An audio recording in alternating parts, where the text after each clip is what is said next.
एक दफ़ा ना हज़रत अबू बकर सिद्दीक और जनाबे उमर फ़ारूक की ना किसी बात में शक्र रंजी हो गई, इख्तलाफ राय हो गया। तो जनाबे उमर ज़रा डाढ़ी तबीयत के बंदे थे, डांट दिया अबू बकर सिद्दीक को। तो सिद्दीक एक बार नरम बंदे थे, माड़े दा की काम मोहम्मद नस जाना या रोना। तो वो गा के ना तो पहले घर रोए, फिर हुजूर के पास चले गए। जनाब उमर कहते हैं मुझे भी ख्याल आया कि यार ये मुझे नहीं करना चाहिए था। थोड़ी देर के बाद अच्छे लोग जो होते हैं उनका गुस्सा जल्दी उतर जाता। कहते मैंने जाके जनाब सिद्दीक अकबर के दरवाजे पे दस्तक दी तो पता चला वो तो घर ही नहीं। मैं समझ गया, मैं डर गया, मेरी टांगें कांपने लगी। क्यों डर रहे हो उमर? फरमाने लगे इसलिए डर रहा हूं कि अबू बकर जब अपने घर नहीं होते तो दरवाजा रसूल पे होता। सारी बात तो सुना दी होगी। फरमाते मैं नबी पाक की बारगाह में पहुंचा, सामने अबू बकर बैठे हैं, पुश्त मुबारक मेरे करीम रसूल की काबे की जानब, चेहरा सिद्दीक अकबर की जानब, दोनों की गर्दनें झुकी हुई। जनाब उमर पाक फरमाते हैं कि मैं बैठा था और सोच रहा था, सलाम ली, जवाब मिला, पर गर्दनें नहीं उठाई दोनों ने, मुकद्दस गर्दनें झुकी रही। मैं सोच रहा था कि अब हुजूर मुझे डांटेंगे तो मैं सिद्दीक के पैर पकड़ूंगा, मैं अली को सिफारशी बनाऊंगा, मैं मिन्नत करूंगा, लेकिन कोई बोले तो बात बने ना। कहते हैं जब देर हो गई, ये सुकूत भी बड़ा मुश्किल होता है।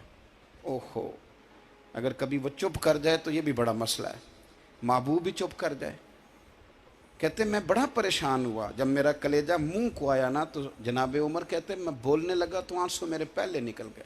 अल्लाह अकबर। तो मैंने रो के कहा सोनिया भूल गया था, मैं गया था अबू बकर के घर माफ़ी मांगने, पर ये यहाँ आ गए।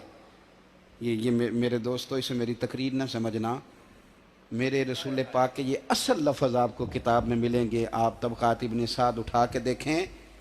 जनाब उमर कहते हैं मैंने अर्ज़ की हुजूर मैंने गलती समझ ली थी, मैं गया था अबू बकर के घर, हुजूर मैं भूल गया था।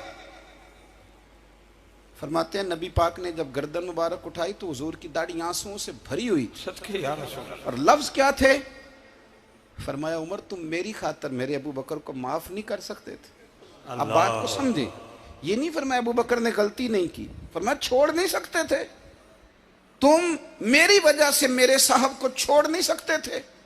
फिर हुजूर ने फरमाया उमर ये सारा मक्का तलवारें लेके मुझे कत्ल करने आता था, यार ये अकेला था,